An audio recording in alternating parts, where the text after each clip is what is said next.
This is HOA nuisance files. The fence was straight, and she still called it non-compliance. I need you to acknowledge the notice. Diane Carter stood on my driveway in Erie, Pennsylvania, holding a clipboard and pointing at my backyard gate like it had personally offended her. The gate was steel mesh on a standard hinge, and it swung outward into my yard. She screamed that the direction of motion violated community standards, and she would cite me for it. I asked what rule covered hinge direction. She said she decided what counted as compliant. Not me. That was the first time she said it. I work as a gym manager with early morning open shifts, and I had exactly 40 minutes before I needed to leave.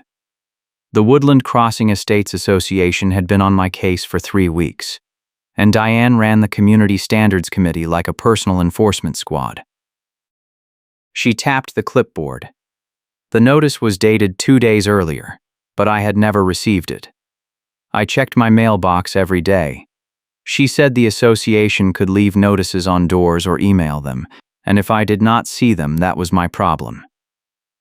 I asked her to show me the email. She said she did not have to prove delivery to me. I told her I would file a complaint with the management company. She smiled and said, "Go ahead and call whoever you want. I have a committee for that." That was the boomerang line. I wrote it down in my phone notes right there while she watched. The fence was a 6-foot privacy fence with horizontal slats permitted by the HOA architectural review 2 months earlier. I had the approval letter in a folder inside. Diane said the approval was conditional, and I had violated setback by 4 inches on the north side. I asked how she measured it. She said she used a tape measure and her own survey reference. I told her I hired a licensed surveyor and the corner pins matched the plat. She said the association was not bound by my surveyor, and she had the right to order a stop work and forced removal if I refused to acknowledge the violation. I was trying to sell the house, and the HOA was threatening disclosures and liens that would kill the deal before I even listed. I walked inside and grabbed my folder. Diane followed me to the door and stood on the step. I told her to wait on the driveway. She said she was inspecting for compliance, and I could not restrict her access to common sight lines. I said the driveway was not a common area. She said the HOA covenants granted her inspection rights. I pulled out my phone and opened the covenant PDF. She did not wait. She walked around the side of the house toward the back gate. I followed her and said she was trespassing. She said she was performing her duties as community standards chair. A passerby on the sidewalk held up a phone with the screen turned away. I did not know if they were filming, but I hoped they were. Diane opened the gate from the outside and stepped into my backyard. I told her to leave. She ignored me and walked along the fence line, running her hand along the top rail. She stopped at the north corner and pointed at the ground. She said the fence post was inside the setback line, and the entire panel had to be relocated. I asked where the setback line was. She said it was marked on the association plat and I should have consulted it before construction. I told her I did consult it, and my surveyor confirmed placement. She said my surveyor was wrong. I asked if she had a survey of her own. She said the association did not need one because the existing plat was sufficient. I asked how she measured 4 inches without a survey. She did not answer. She wrote something on her clipboard and walked back to the driveway. She handed me a second notice. This one cited the setback, the gate swing, and a new item about fence height exceeding 6 feet at the highest post. I measured every post during installation with a level. None of them exceeded 6 feet. I told her that. She said she measured with her own tape and the height was 6 feet 2 inches at the northwest post. I asked her to measure it again in front of me. She said she did not have to perform redundant inspections. She said the notice was final, and I had 7 days to submit a corrective action plan or face a $500 fine. I asked who approved the fine. She said the board delegated enforcement authority to her committee. I asked for the delegation in writing. She said it was in the October meeting minutes. I had not seen the October minutes. She said they were posted on the resident portal. I checked the portal later. The October minutes had a single line that said Community Standards Chair may issue compliance notices as needed. That was it. No fine schedule, no appeal process, no oversight. I called the management company that afternoon. The rep said Diane had submitted 3 violation reports in my name over the past 2 weeks. I asked why I had not been notified. The rep said Diane handled notification directly and management only processed the paperwork after the fact. I asked if that was standard. The rep hesitated and said the association allowed committee chairs to manage their own processes. I asked if the board had approved the specific violations. The rep said she would check and call me back. She did not call back that day. The next morning I checked the survey stakes. I had placed 2 bright orange stakes at the property corners based on the surveyor's iron pins. The northwest stake was gone. I called the surveyor and asked if stakes could be accidentally moved by landscaping crews or animals. He said animals do not pull stakes out of the ground, and landscapers know not to touch survey markers. He said if a stake was missing, I should file a report and remark the corner. I asked how much that would cost. He said $200 for a return visit. I told him I would wait and see if the stake turned up. That night I checked my doorbell camera footage. The camera faced the driveway and part of the front yard, but it had a wide enough angle to catch anyone approaching the side gate. At 11:20 the previous night, Diane walked up my driveway, stopped at the side gate, looked around, and walked toward the back corner of the yard. She was out of frame for about 90 seconds, then returned to the driveway and left. I saved the clip. I did not know what she did back there, but the timing matched the missing stake. The next day I went to the back corner and found the stake 15 feet away from the original pin, shoved into the dirt near my neighbor's chain link boundary. The neighbor was an older man who kept to himself and never complained about anything. I knocked on his door. He said he did not touch the stake. He said Diane came by 2 nights ago and asked if my fence was too close to his property. He told her he did not care. She asked if she could check the line herself. He said sure. He did not watch what she did. I asked if he would be willing to confirm that in writing. He said he did not want trouble with the HOA. I told him I understood. I took photos of the stake in its new location and measured the distance back to the iron pin. 15 feet, 2 inches. I reset the stake at the correct pin location and marked it with orange spray paint on the grass around the base. I took more photos. Then I called the management company again. This time I got a different rep. I explained the moved stake and the doorbell footage. The rep said if I had evidence of tampering, I should submit it through the formal complaint process. I asked what that process was. She said I needed to file a written complaint with the board secretary and request a hearing. I asked how long that would take. She said hearings were scheduled monthly and the next one was 3 weeks out. I told her I had a 7-day deadline on the corrective action plan. She said committee deadlines were separate from board hearings and I needed to respond to the notice regardless of any pending complaint. I asked if responding to the notice would waive my right to challenge it. She said no, but failure to respond would result in automatic fines.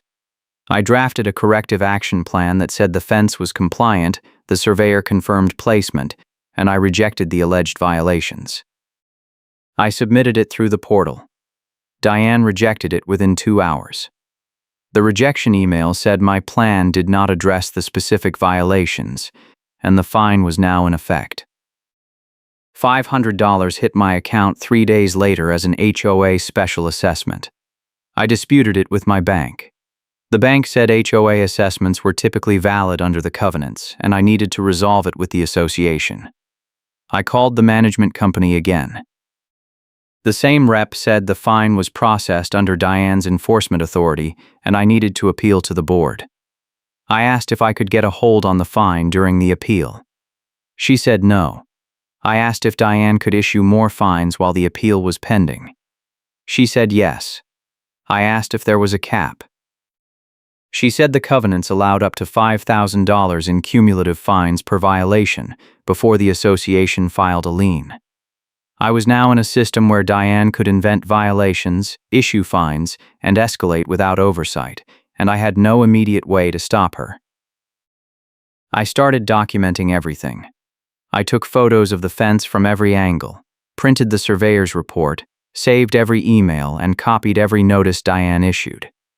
I also checked the neighborhood group chat. Diane was not in it, but 3 other board members were. One of them posted a message asking if anyone had concerns about recent enforcement actions. 2 neighbors responded.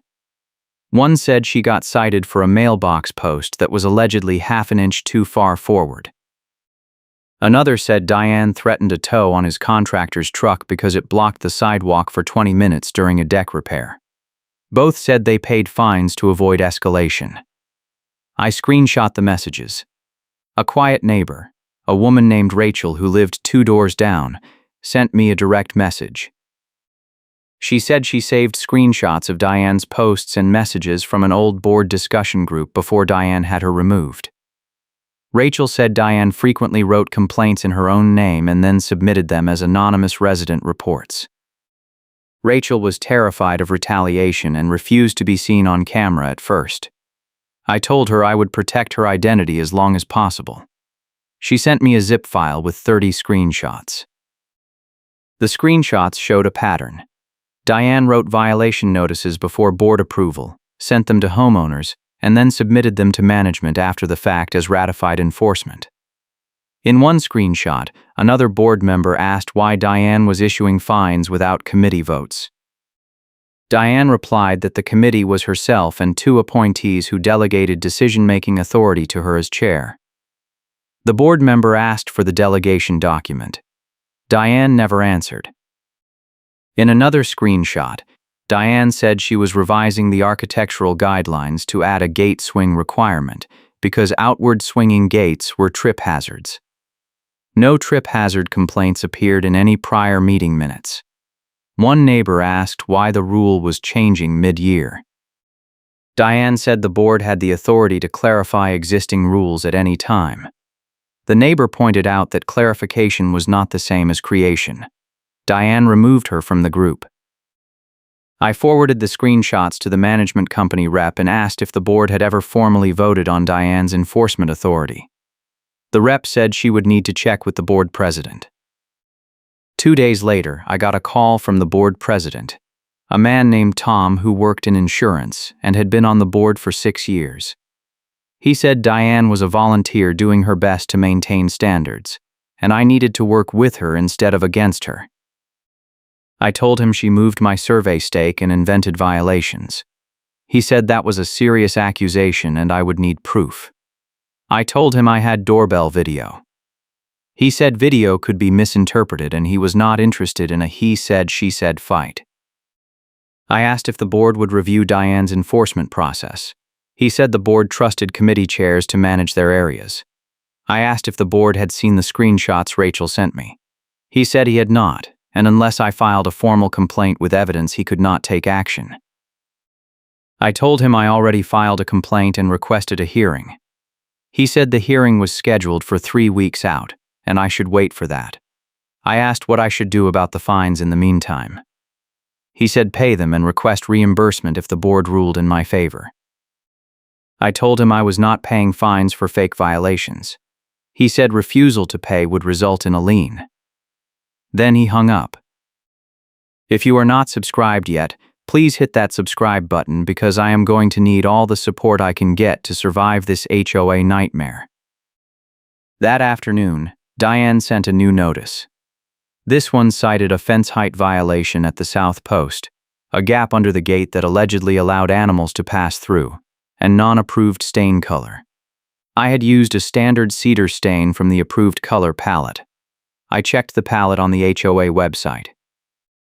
Cedar Natural was listed as approved.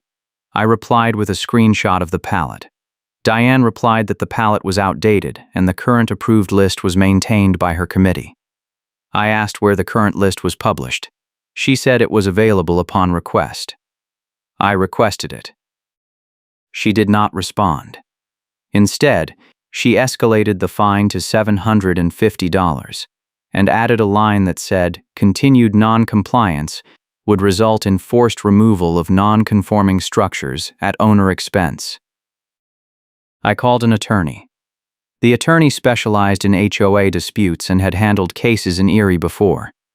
She said Diane's process sounded like selective enforcement and possibly fraud, but proving it would require a paper trail showing she treated others differently or fabricated evidence. I told her I had screenshots and doorbell video. She said that was a start, but I needed to connect the video to a specific harm and show the board either knew about her behavior or failed to supervise her. She said the hearing in 3 weeks was critical. If I could get the board to admit they never formally authorized her enforcement powers, I could argue the fines were invalid. She said her retainer was $3,000. I told her I would think about it. That week, Diane sent contractors to my door without notice to verify compliance. The first was a fence inspector who said the HOA hired him to measure my fence and confirm setback. I asked to see his work order. He showed me a printed email from Diane with no HOA letterhead. I told him I did not consent to an inspection. He said he was just doing his job. I told him to leave. He marked something on his clipboard and left. The second contractor was a landscaper who said Diane wanted him to quote a fence relocation. I told him I was not relocating anything. He said Diane told him the HOA would pay for the work if I refused. I asked if he had that in writing. He said no. I told him to get it in writing before he did any work. He left. The third was a towing company driver who said he had authorization to remove vehicles blocking HOA access. I told him no vehicles were blocking anything. He said Diane called in a complaint about a contractor truck in my driveway. There was no truck in my driveway. He checked his phone, apologized, and said he must have the wrong address. I asked who issued the authorization. He said Diane called it in as Community Standards Chair. I took a photo of his truck and license plate. He looked uncomfortable and left. The harassment was constant. Diane walked past my house twice a day. She took photos of my fence, my mailbox, my driveway, and my front door. She sent violation notices for things that did not exist, a trash can left out overnight when I had brought it in that morning, a lawn height violation when I had mowed 2 days earlier, a driveway stain that was allegedly oil but was actually a water spot from a rainstorm. Every notice carried a fine. The fines stacked up. I stopped paying them. The management company sent a letter saying I owed $2,300 in assessments and fines, and if I did not pay within 30 days, the association would file a lien. I replied that the fines were fraudulent, and I was prepared to prove it at the hearing. The management company did not respond. Rachel sent me another message. She said Diane was talking about me in the board group chat and claiming I was a problem homeowner who refused to follow the rules. Rachel said Diane posted photos of my fence with annotations claiming the setback was off by 6 inches, and the height was 6 feet 4 inches at the tallest post. Rachel said the annotations were fake because she walked past my house and measured the fence herself with a tape measure she borrowed from her husband. She said the height was exactly 6 feet at every post, and the setback matched the property line. Rachel said she was willing to testify at the hearing if I needed her. I told her I would let her know. The hearing was scheduled for a Tuesday night at 7. The location was the HOA clubhouse 2 blocks away. I printed every document, loaded the doorbell video on my laptop, and brought Rachel's screenshots on a thumb drive.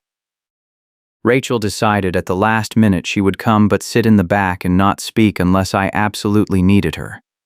I arrived at 6:50. Diane was already there, sitting at the front table with Tom, the board president, and 2 other board members I did not recognize. About 15 residents sat in folding chairs. Diane saw me and smiled. She had a binder 3 inches thick on the table in front of her. Tom called the meeting to order at 7:05. He said the agenda included review of 3 enforcement cases, 2 budget items, and an election update. My case was third on the list. The first case was a mailbox dispute that took 10 minutes and ended with the homeowner agreeing to repaint. The second case was a landscaping issue that the board tabled for more information. Then Tom called my name. I walked to the front. Tom said I had 15 minutes to present my case. I said I needed more time. He said 15 minutes was standard. I said Diane had issued 9 violation notices in 4 weeks, escalated fines without board approval, moved my survey stake, and sent vendors to my property without consent. Tom said those were serious allegations and I needed to provide evidence. I opened my laptop. I played the doorbell video first. The clip showed Diane walking up my driveway at 11:20 at night, stopping at the side gate and walking toward the back corner. Tom asked what the video proved. I said it showed Diane on my property at night without permission, and the timing matched the disappearance of my survey stake. Diane said she was performing a routine inspection, and the covenants allowed her access to exterior areas for compliance purposes. I said the covenants did not allow trespassing at night. Tom said he would review the covenant language and move on. I asked if he was dismissing the evidence. He said no, but the video did not prove she moved the stake. I pulled up the photos of the displaced stake and the tape measure showing 15 feet of error. Diane said the stake must have been moved by my neighbor or a landscaper. I said my neighbor confirmed Diane asked to check the property line the same night. Tom asked if the neighbor was present. I said no, but I could provide a written statement. Diane said hearsay was not evidence. I asked if her binder was hearsay. She did not answer. I showed the email chain from management admitting the notice date or rule citation was wrong. One of Diane's notices was dated October 10th, but referenced a rule revision from October 15th. I asked how she could cite a rule that did not exist yet. Diane said the date was a typo. I asked if all 9 notices had typos. She said I was wasting the board's time. I asked Tom if the board had ever formally authorized Diane to issue fines without a committee vote. Tom said the board delegated enforcement to the Community Standards Chair. I asked when. He said he would check the minutes. I said I already checked, and the only reference was a vague line in October that said the chair may issue compliance notices as needed. I asked if that included fines. Tom did not answer. Diane said the board trusted her judgment. I said the board was required to supervise her. Tom said my time was almost up. I pulled out Rachel's screenshots. I spread them on the table. I said the screenshots showed Diane writing violation notices in her own name, submitting them as anonymous complaints, and removing residents from the group chat when they questioned her. Tom picked up one of the screenshots. He read it silently. Diane said the screenshots were taken out of context. I said the context was clear. Diane was fabricating complaints and bypassing board oversight. Tom said he would need to review the full group chat history. I said Diane deleted the group. Diane said she archived it for privacy reasons. I asked if she would provide the archive. She said it was committee property and not subject to disclosure. I said that sounded like destruction of evidence. Tom said we were getting off track. Rachel stood up in the back. She said she had the archive. She said she saved the entire chat before Diane deleted it, and she was willing to share it with the board. Diane turned around and stared at her. Rachel did not sit down. Diane said Rachel was violating confidentiality rules. Rachel said there were no confidentiality rules for resident group chats. Tom asked Rachel to email the archive to him. Rachel said she would. Diane said the chat was irrelevant because it was not an official board communication. I said it showed a pattern of misconduct. Tom said he would review everything and issue a decision within 2 weeks. I asked what would happen to the fines in the meantime. Tom said they would remain on my account pending the decision. I said that was not fair. He said it was standard procedure. I asked if Diane would be prohibited from issuing new fines while the review was pending. Tom said no. I asked if the board understood that Diane could bury me in fines before the review was even complete. Tom said I could request a stay of enforcement. I asked how. He said I needed to file a written motion with the board secretary. I asked when the next board meeting was. He said 4 weeks. I told him that was insane. He said it was the schedule. I sat down. The meeting ended at 8:40. Diane left immediately. Tom stayed behind and talked to the other board members in low voices. Rachel came up to me and said she would send the archive that night. I thanked her. She said Diane had been targeting people for 2 years, and nobody had the guts to fight back. She said I was the first person to bring evidence. I told her I was not done. She said good.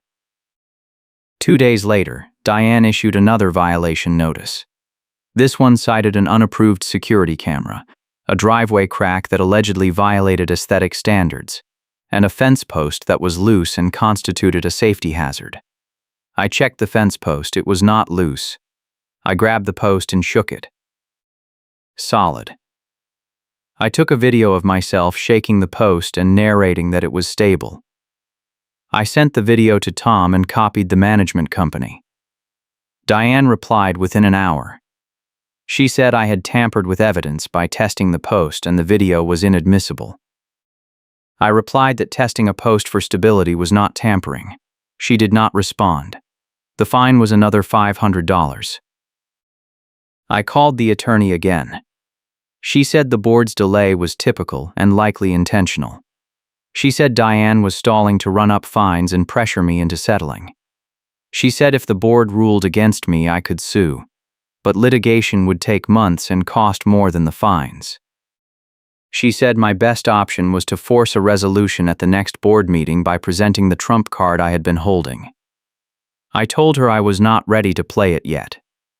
She asked why. I said I wanted Diane to commit fully to her story first. She said that was risky. I said I knew. That week, my neighbor filmed and posted in real time. Not my immediate neighbor, but a different neighbor 2 houses down, who had a clear view of my driveway. She posted a video on the neighborhood group chat showing Diane measuring my fence with a tape measure while I was at work. The video showed Diane pulling the tape tight, taking a photo, and then pulling the tape tighter and taking another photo. The second photo showed a higher measurement because she angled the tape. The neighbor captioned the video, "Why is she measuring twice?" 3 people replied asking what was going on. Diane saw the post and demanded it be taken down. The neighbor refused. Diane reported the post to the group admin. The admin, who was not on the board, declined to remove it. Diane left the group. I needed my evidence ready before the story got twisted. I copied the neighbor's video and added it to my file. I also contacted the surveyor and asked him to draft a letter confirming the original stake placement and the 15-foot discrepancy after the stake was moved. He sent the letter the same day. I printed it and added it to the file. I now had video, photos, screenshots, testimony, and a professional opinion. I was ready. The board issued its decision 12 days later. The decision was 2 pages. The first page summarized my complaint and Diane's response. The second page said the board found insufficient evidence of misconduct and upheld all fines. The decision said I had 30 days to pay or the association would file a lien. I read it twice. There was no mention of the doorbell video, the displaced stake, the email errors, or Rachel's screenshots. The decision referenced Diane's binder as the primary evidence and said her documentation was thorough and credible. I called Tom. He said the board reviewed everything and made a decision. I asked if they watched the video. He said they did. I asked why it was not mentioned in the decision. He said it was not determinative. I asked what that meant. He said the video did not prove Diane moved the stake, only that she was on the property. I asked if the board considered the 15-foot measurement error. He said the surveyor's letter was not notarized and therefore not reliable.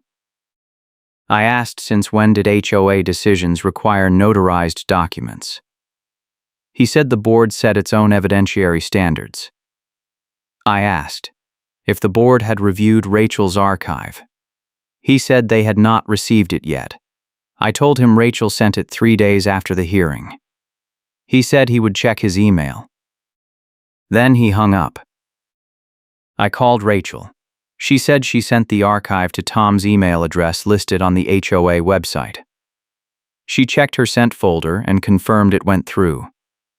I asked her to forward me the confirmation. She did. The email was sent on the night of the hearing and included a zip file with the full chat history.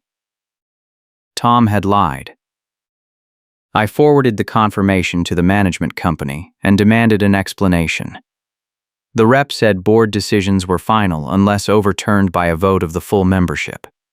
I asked how to call a membership vote. She said I needed to collect signatures from 20% of homeowners and submit a petition. There were 240 homes in Woodland Crossing Estates. I needed 48 signatures. I did not know 48 people. I asked if there was an alternative. She said I could sue. I told her I was not suing yet. She said the lien would be filed in 18 days unless I paid. I asked if I could set up a payment plan. She said no. I walked away on purpose, because I wanted her to follow and say more. 2 days after the board decision, I was outside checking the mail when Diane drove past slowly. She stopped her car and rolled down the window. She said the board had ruled and I needed to comply. I said I was not paying fraudulent fines. She said refusal to pay would result in a lien and legal action. I asked if she had seen Rachel's archive. She said it was not relevant. I asked if she moved my survey stake. She said I could not prove it. I asked if she fabricated violation notices. She said I was harassing her. I said she spent 4 weeks harassing me. She said she was enforcing community standards. I said she was inventing them. She smiled and said, I decide what counts as compliant, not you. She said it again. I recorded the whole conversation on my phone. She did not know. That night I reviewed everything. I had the doorbell video showing Diane on my property at night, the photos of the displaced stake, the neighbor's video of the double measurement, the email chain with date errors, Rachel's screenshots, the surveyor's letter, the recording of Diane repeating her catchphrase, and one more thing I had not used. Diet, a neighbor's doorbell video showing Karen trespassing at night near my property. Not my doorbell camera. A different neighbor across the street who had a camera that faced my driveway and captured Diane walking up, looking around and spending 3 minutes near the back corner before leaving. The timestamp was the same night the stake disappeared. The neighbor sent me the clip after seeing my post in the group chat. I saved it, but did not mention it at the hearing, because I wanted to see if Diane would lie about being there at all. She did not explicitly deny it, but she minimized it. Now I had corroboration from a neutral third party. I submitted the packet to the HOA attorney and watched the tone change instantly. The attorney was hired by the association to provide legal advice, but he was not Diane's personal lawyer.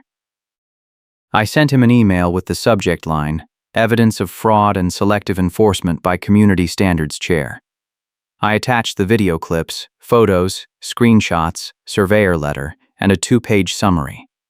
I copied Tom and the management company. The attorney replied within 4 hours. He said he would review the materials and schedule a call with the board. 2 days later, Tom called me. His tone was different. He said the board was reopening the review. I asked why. He said new evidence had come to light. I asked what evidence. He said the attorney recommended a full investigation. I asked if the fines would be stayed. He said yes, pending the outcome. I asked how long the investigation would take. He said 2 weeks. I told him I wanted a meeting with Diane present. He said that could be arranged. The meeting was scheduled for the following Thursday at the HOA management office, not the clubhouse. The location change was intentional. The management office was neutral ground and included the attorney. I arrived 10 minutes early. The attorney was already there, a man in his 50s with a briefcase and a legal pad. Tom and another board member sat at the table. Diane arrived 5 minutes late. She looked calm. She sat down and folded her hands on the table. The attorney introduced himself and said the meeting was to review allegations of procedural errors in the enforcement process. Diane said she welcomed the review because her record was spotless. The attorney asked her to explain the fence violations she cited. Diane pulled out her binder and started reading. The attorney stopped her and said he wanted to hear it in her own words, not from notes. Diane hesitated. She said the fence was too tall, too close to the property line, and the gate swung the wrong direction. The attorney asked how she measured height. She said with a tape measure. He asked if she had the measurements in writing. She flipped through the binder. She found a page and read off 6 feet 2 inches. The attorney asked when she took that measurement. She said 3 weeks ago. He asked if she measured again after I disputed it. She said no, because her initial measurement was accurate. The attorney asked how she knew. She said she had been doing inspections for 2 years. He asked if she was a licensed surveyor. She said no. He asked if the HOA hired a surveyor to verify her measurements. She said no. He asked why not. She said it was not necessary. The attorney wrote something on his legal pad. He asked about the displaced survey stake. Diane said she did not move it. He asked if she was on my property the night it disappeared. She said she performed a routine inspection. He asked if I gave her permission. She said the covenants allowed inspections. He asked if the covenants allowed inspections at 11 at night. She said the time was irrelevant. He asked why she did not schedule the inspection during daylight. She said she was busy during the day. He asked if she documented the inspection. She said no. He asked why not. She said it was routine and did not require documentation. The attorney looked at Tom. Tom shifted in his seat. The attorney asked Diane if she was aware that another resident had doorbell video showing her near the back corner of my property the same night. Diane said the video did not prove anything. The attorney said it established her presence at the scene. Diane said presence was not the same as action. The attorney said it was enough to raise questions. The attorney asked about the fabricated notices. He said management confirmed that one of Diane's notices cited a rule revision that did not exist until 5 days after the notice was issued. Diane said it was a clerical error. The attorney asked how many clerical errors she had made. She did not answer.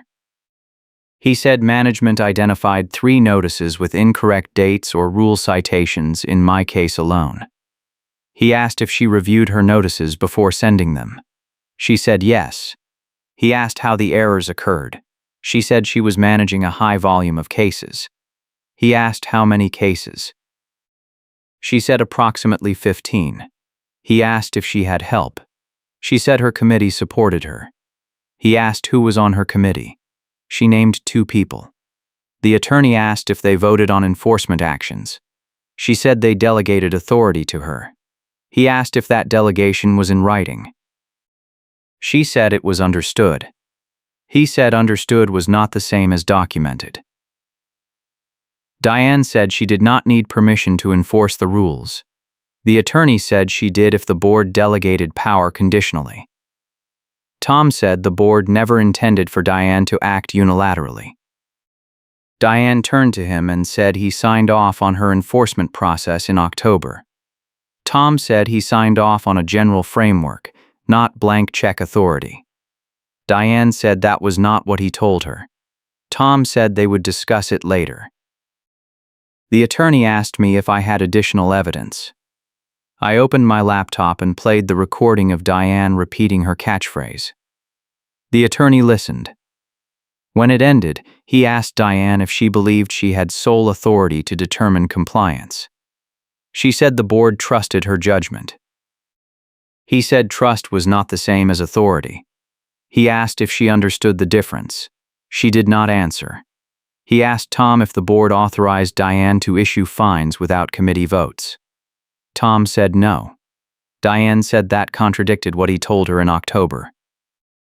Tom said he told her she could issue notices, not fines. Diane said notices without enforcement were meaningless. The attorney said enforcement required due process. He asked if Diane provided me an opportunity to appeal before issuing fines. She said I could have requested a hearing. He asked if she told me that. She said it was in the covenants. He asked if she included appeal instructions in her notices. She said no. He said that was a procedural violation. The attorney asked if Diane had any evidence that I violated setback. She pulled out photos. The photos showed my fence from the side with annotations claiming 6 inches of encroachment. The attorney asked if she measured the encroachment herself. She said yes. He asked if she used a professional survey. She said no. He asked how she determined the property line. She said she used the existing plat. He asked if the plat was sufficient without ground verification. She said it should be. He said should be was not definitive. He asked if I provided a surveyor's report. I handed him the letter. He read it. He asked Diane if she reviewed the surveyor's findings before issuing violations. She said the surveyor was hired by me and therefore biased. The attorney said licensed surveyors were bound by professional standards and their findings were presumed accurate, unless contradicted by another licensed professional. He asked if Diane hired a surveyor to challenge mine. She said no. He said her measurements were unsupported. Diane said her measurements were consistent with HOA standards. The attorney said standards did not override property law. The attorney asked if Diane had sent vendors to my property. She said the HOA had the right to verify compliance. He asked if she notified me in advance. She said notification was not required for exterior inspections. He asked if she hired the vendors or if the HOA did. She said she coordinated with vendors as part of her role. He asked if the board approved vendor expenses. She said the board delegated procurement to her. Tom said the board never delegated procurement. Diane said he was rewriting history. Tom said he was clarifying authority. The attorney asked for the procurement delegation in writing. Tom said there was none. The attorney asked Diane how she paid the vendors. She said they invoiced the HOA. The attorney asked if the invoices were approved by the board. She said management processed them. The attorney asked the management rep, who was sitting in the corner, if she approved vendor invoices from Diane without board sign-off. The rep said yes, because Diane represented herself as authorized. The attorney said that was a problem. The attorney asked about the towing threat. He said a tow company driver contacted management after I filed a complaint, and the driver confirmed Diane called in an authorization for a non-existent truck. Diane said the driver misunderstood. The attorney said the driver had a recording of the call. Diane went silent. The attorney said making false reports to vendors was fraud. Diane said she made a mistake. He said mistakes had consequences. He asked if she understood that her actions exposed the HOA to liability. She said she was protecting the community. He said she was exceeding her authority. Tom said the board would need to take action. Diane asked what that meant. Tom said it meant suspension pending a full review. Diane said she was being scapegoated. Tom said she was being held accountable. Diane stood up and said the board would regret this. She grabbed her binder and left. The attorney said the HOA would halt all enforcement actions I was subject to, refund the fines, and issue a formal apology. He said the board would implement new oversight procedures to prevent future abuse. He asked if I wanted to pursue legal action. I said I wanted the refund of fees that hits the ledger like a slap. He said he would process it immediately. Tom said the board would also review other cases Diane handled to identify additional victims. The attorney said that was prudent. I asked what would happen to Diane. Tom said the board would vote on her removal at the next meeting. I asked if she could issue more violations before then. Tom said no, her enforcement access was revoked effective immediately. I asked if the lien threat was dropped. The attorney said yes. I asked if the decision would be documented. He said he would draft a memo and distribute it to all parties. I said thank you. The hearing took 90 minutes. By the end, Diane's entire enforcement record was under investigation. The board admitted she acted without authority, and I was clear. 2 days later, the refund hit my account. $2,300. I checked the HOA ledger online. The entry was labeled Fine Reversal Procedural Error. The note field said Diane Carter Unauthorized Enforcement. It was public. Every homeowner in Woodland Crossing Estates could see it. Rachel sent me a message. She said Diane tried to post a defense in the neighborhood group chat, but the admin removed it and replaced it with a correction. The correction said Diane was under investigation for selective enforcement and residents with concerns should contact the management company. Rachel said 3 other neighbors came forward with complaints. One said Diane cited him for a mailbox violation that did not exist. Another said Diane threatened to tow his landscaper's truck during a permitted project. A third said Diane invented a trash can rule and fined him twice before he paid. All 3 requested refunds. The management company confirmed their cases were under review. The board meeting was the following Tuesday. Diane did not attend. Tom called the meeting to order and said the first agenda item was a vote on Diane's removal from the Community Standards Chair position. He summarized the attorney's findings and recommended immediate removal. The board voted 4-0 in favor.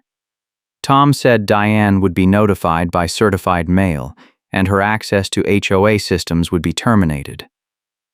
He said the board would appoint an interim chair and establish new enforcement procedures requiring committee votes and board approval for all fines. He said the management company would audit Diane's cases going back 2 years and contact affected homeowners. He said the HOA would cover the cost of refunds and any necessary corrective actions. One board member asked if Diane could appeal. Tom said yes, but the appeal would go to the membership, not the board. Another board member asked if Diane could run for the board in the next election. Tom said the covenants did not prohibit it, but he doubted she would win. 2 weeks later, the management company sent a newsletter. The newsletter said the HOA was implementing new policies to ensure fair and transparent enforcement. The policies included mandatory committee votes for all violation notices, board approval for fines over $250, and a formal appeals process with written instructions included in every notice. The newsletter said the changes were a response to resident feedback and the board's commitment to accountability. Diane's name was not mentioned, but everyone knew. I got a call from the attorney. He said 2 more homeowners hired him to sue Diane personally for harassment. He said the cases were strong and likely to settle. He asked if I wanted to join. I said no. He asked why. I said I got what I needed. He said I could get more. I said I was done. He said he understood. He said the HOA stopped selective enforcement after complaints pile up, and that was a win. I agreed. Rachel stopped by my house a week later.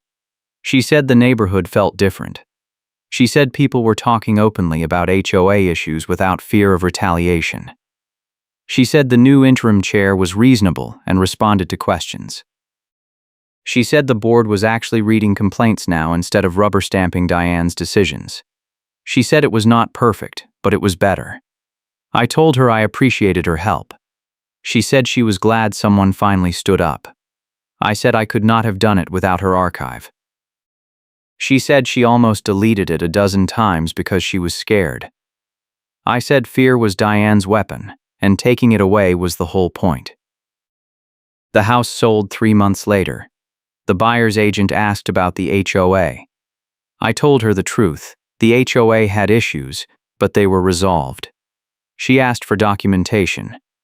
I gave her the attorney's memo, the refund ledger entry, and the policy newsletter.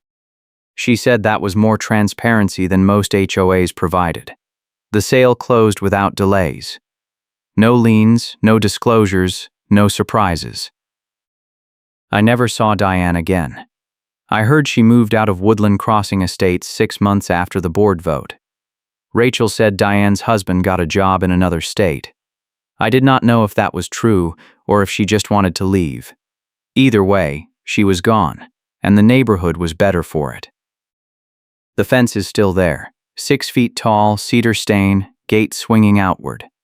Compliant. Thanks for watching. I will see you in the next HOA story.